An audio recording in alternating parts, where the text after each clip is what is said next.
Hello guys, કેમ છો બધા? મજામાં? આઈ હોપ કે તમે બધા મજામાં હશો. જો આજે છે ને દી આથમવાનું ટાણું છે, દી આથમો નથી દી, અને આપણે છે ને ગામડાની રીત જેવું કરવાનું છે કે દી આથમે ને એ પેલા ખાઈ લેવાનું.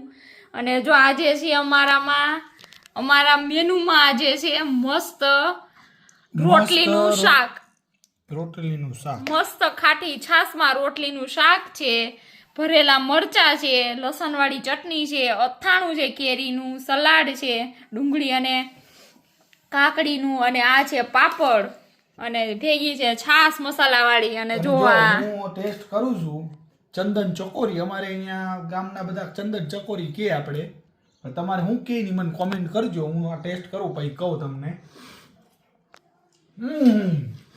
એક નંબર. હા, એટલે એના ફાકા હતા, બરોબર. જો તમારે ખાવું હોય ને રોટલીનું શાક તો આવી જાવ બધાય બુકારેસ્ટમાં, અને મને કમેન્ટ કરજો કે તમારા સિટીમાં કે તમારા ગામમાં છે ને આ રોટલીના શાકને બીજું શું કહેવાય.